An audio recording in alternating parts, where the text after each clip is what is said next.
Hello everyone and welcome to the Greenwashing 101 workshop.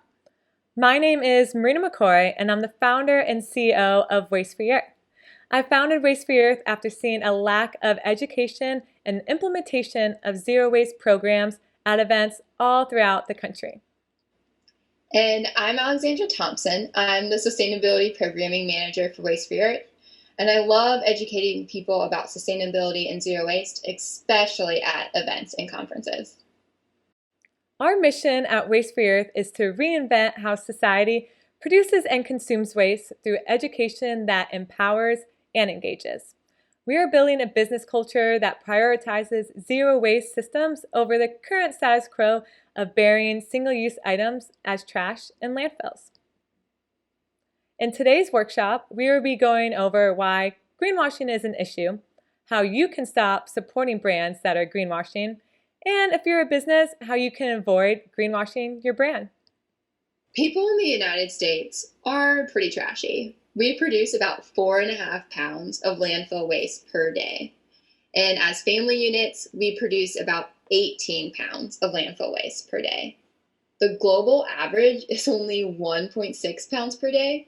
So it comes as no surprise that while the US is only 4% of the world's population, we produce 30% of the world's waste. And it's not just that we're throwing things away in the landfill.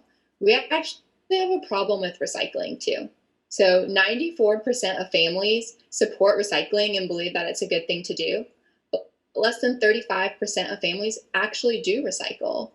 And if we're not recycling and we're not throwing things in the trash can, we're also flushing wipes down the toilet and clogging our sewer systems. It's a problem. And what's the source of all this problem? Greenwashing. And what's greenwashing? It's the use of misleading or untrue information to convey how a company's products or actions are environmentally conscious. So what does this actually mean? Essentially, it's a marketing and PR ploy to get us consumers to believe that a company has stronger environmental values and efforts than it actually does. And how do we identify greenwashing? Well, there's actually some pretty common words, symbols, colors, and even certifications that companies use throughout their marketing materials to make you believe that their products are, in fact, green. So what are some of these terms and words? A few of them are made with plants, eco-conscious, environmentally friendly, sustainable, green, bio, eco. The problem with these terms and words is that they're not regulated by the FDA or other governmental agencies, which also means that these terms and words are baseless. They have no actual meaning except the ones that we have made up in our heads. And plus, they have multiple different meanings. So it's up to us as consumers to figure out what that company actually means when they say their product is green. And then we have the certifications that are made up of these words that can sometimes be misleading as well. So a common phrase or phrases that we see a lot are the cruelty-free, free-range, cage-free. And these are misleading because according to the FDA, the unrestricted use of these phrases by cosmetic companies are okay because there's no legal definition for these terms. There's no legal definition for what cruelty-free means. It can mean something to so many different people. Another one of these certifications that we see a lot is the all natural. Technically, everything is natural. We all come from nature. And if you're thinking of, okay, well, plastic isn't natural, actually, it is. Plastic is made from oil, which is a natural resource. So the term all natural is always misleading. And then we have that other term, biodegradable. Everything is biodegradable within due time. It's just a matter of how long that time may be. It could be a couple weeks, a couple months, a couple decades, a couple hundred years. You get the point. Consumers are made to believe that the word biodegradable also means compostable, and that's just not the case. Just because something says it's biodegradable on it doesn't mean it's compostable, yet we're made to believe that it is. Another term that we see all the time is non-toxic. when in reality, everything is toxic. It's just dependent on how much of that product you consume. Take water for an instance. Water is actually toxic if you consume enough of it. Then we have the term chemical free. And this is another term that's literally impossible to achieve because we as humans are also made of chemicals, made of multiple different chemical elements.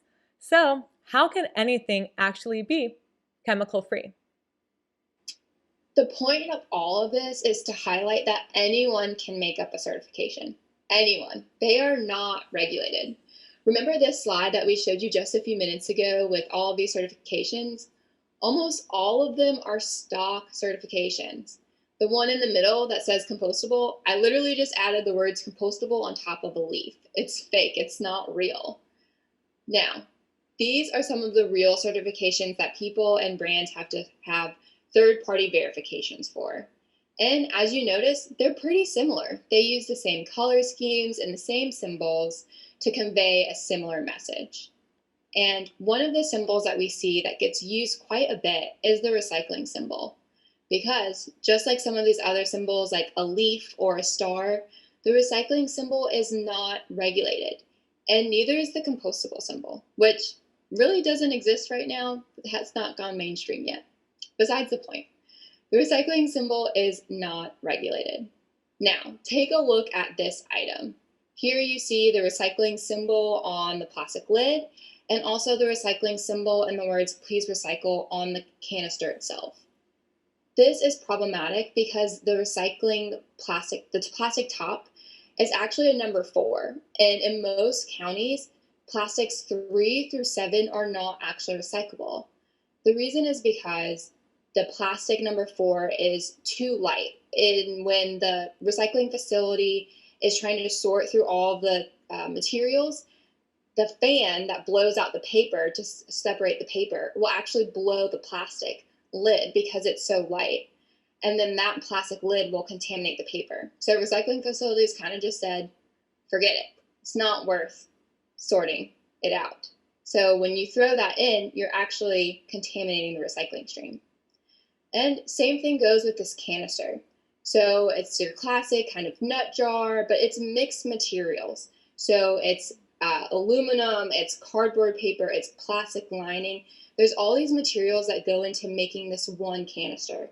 And at the recycling facilities, they don't have someone or a machine dedicated to ripping this canister apart to get the separate materials. So while in a perfect world, this product is made of recyclable materials, because they are all together, they are not recyclable. Then we have the feel-good claims. Have you ever bought in a product because they promise to plant a tree or donate to nonprofits? I know I have. But buying a product solely because of these efforts takes away from their actual business practices, so you focus on the donation instead. Ask yourself, is planting trees really all that they are doing to be sustainable? How are they quantifying their impact? Same goes when they say a portion of profits is donated to nonprofits. How much is a portion? What profits are they pulling from? And which nonprofits are they supporting? Another term is made with recycled material. What is actually recycled, and can it be recycled again? Take a look at this jeans tag. It says recycled. Denim high-waist girlfriend fit. With this, it's made us believe that we are actually purchasing pants that are made of recycled denim, when in reality, we actually don't know what is recycled with these jeans. On the back, it says each garment removes 6 bottles from the landfill, but where are all those 6 bottles being pulled from? How are they doing that? Are they purchasing polyester made from recycled plastics? Are they actively turning the bottles into yarn themselves? This company went above and beyond to make us feel good that it has environmental practices in place. Like, take a look at all of these terms: recycle, reduce, reuse, all over the tag. It has to be sustainable, right? So we did some research. We found no social presence. There was no website, no social media outlets, no way to validate their claim. So how, as you as a consumer, how can you validate and verify that all the environmental stuff that they're saying on their tag, they are actually doing?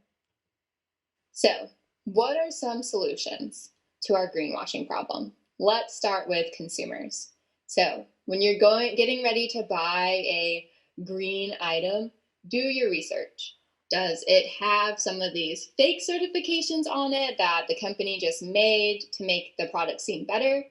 Or do they have certifications from a verified organization? The Leaping Bunny, the USDA Organic, the Rainforest Alliance, all of them have standards that these brands, again, have to prove and are verifiable. And that's what we're getting at.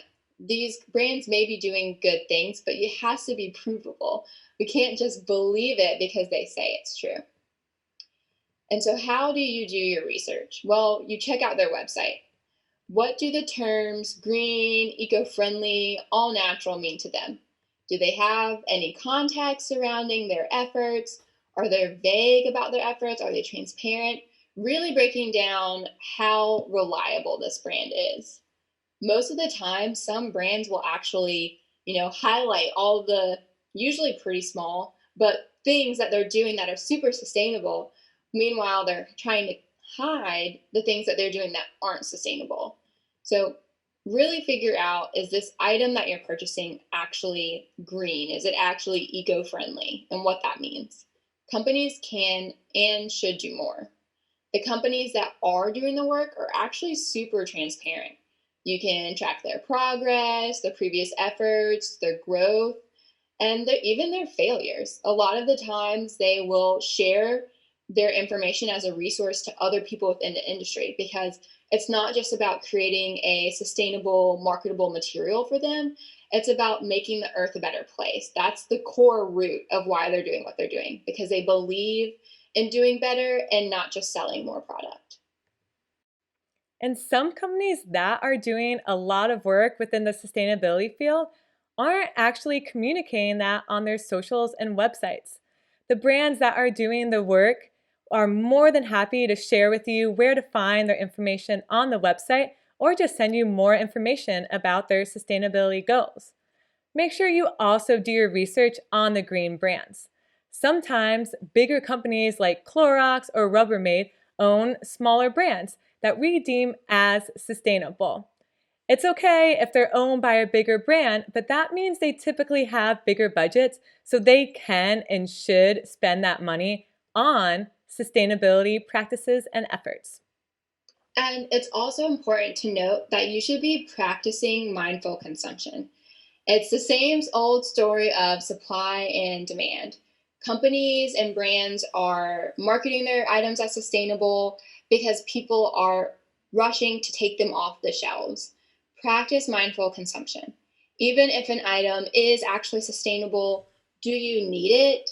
That's the biggest issue here as consumers, is that we consume, consume, consume. We live in this convenience-based society, but we don't need everything. Really take the time to think about what you need when you're purchasing items. And if you have to purchase something, make sure that you're disposing of it and its packaging properly. A great way for you to practice mindful consumption is finding out what is actually recyclable in your area. Recycling guidelines change from state to state, but really county to county. Something that is recyclable in your area might not be recyclable north of you or south of you. Figure out what is recyclable, and then that could help with your purchasing habits. You found out that this plastic actually isn't recyclable, so then you buy something in a container that is reusable instead, or is fully recyclable, like paperboard or cardboard. The same goes with compostable. There are tons of compostable products out there now, but in reality, most compost facilities are no longer accepting compostable products. And why is that? As we've been going through this whole workshop, the terms recyclable and compostable are not regulated. Because of this, companies have been slapping the word compostable onto their products that really aren't compostable. Then they get to the compost facility, and although they look compostable because they're paperboard or cardboard, they're actually lined with plastic. So now the compost facility has to deal with all the plastic that is coming off from these paperboards and cardboards, in addition to the bioplastics. There's tons of sayings out there for the bioplastics that it's made with plants, especially the cups and utensils. And made with plants can mean anything, even if it's just 10% made with plants. They could claim it, so that means 90% of that product is plastic. And you guessed it, the compost facility has to deal with it, because how else? People are throwing this stuff into the compost without knowing that it's not compostable. So, if you're a business, how can you avoid greenwashing? Well, we've given you a great overview of the terms and certifications and symbols that you can avoid using on your materials. If you have the means to do so, get verified. Actually work with the organizations that are doing the work to prove that your efforts are environmentally sustainable and in the right place. We don't believe that companies necessarily greenwash on purpose. Sometimes it's on accident. So really be mindful of what you're putting on your packaging. And when it comes to packaging, talk to your suppliers. It really might be that your suppliers are the one that's throwing the recycling symbol or please compost me onto the product. So talk to your suppliers and find out if their product is actually recyclable or compostable, or if they can remove that as well. All about having a conversation with all of your stakeholders. To that point, or is it your marketing or production team that's adding on that recyclable symbol or the please recycle words? Really informing everyone in the supply chain about how greenwashing can affect your product and also just the market as a whole. Really be transparent with your consumers. If you know that your packaging is not recyclable and is not compostable, don't tell them that it is. Tell them that you need to throw your product away in the landfill. It's so much better to be honest than to purposefully be contributing to contamination rates. And as Alex has been mentioning, transparency is so important. And as you're spending time being transparent with your consumers, also spend the time to innovate your packaging or product. In today's world, there's a lot of overdone packaging. We really don't need that much packaging to ship off a product. Instead, take that time to try to innovate your overall packaging and product. How can you use as little waste as possible, especially if your item is going to be landfilled anyways? Look at all the different ways that you can reduce waste here, eliminate waste there. It really does all add up, because in reality, we move from recyclable products to compostable products, but that's just putting the Band-Aid on the issue. We have a single-use product problem. And if we're just going to move to another material that is not recyclable, not compostable, but the latest sustainable product packaging, we're just not going to move anywhere as a society to reduce the amount of waste that we need to. And if you need help with that, you could reach out to zero waste experts like myself and Alexandra, and we will help guide you into that transition. We'll help you identify your zero waste goals and do an analysis of your current state, while also identifying the gaps in between and what stakeholders you need to include. You could also do this internally. Just make sure that you are working with someone who's staying up to date with the latest recycling and compostable regulations, and also your state and local government regulations. Thank you so much for tuning in to our Greenwashing 101 workshop. We hope that with this overview, it has empowered you as a consumer to take the time to research brands. Because as we have seen, none of these terms or symbols or colors are regulated, so companies could just slab this on to whatever product or packaging they have. And as a business, we hope that it inspires you to take some extra time to make sure you're not greenwashing your own brand, and instead use that time to innovate your packaging and products, so that way you're not greenwashing your brand and you're helping create a less trashy earth. Thank you.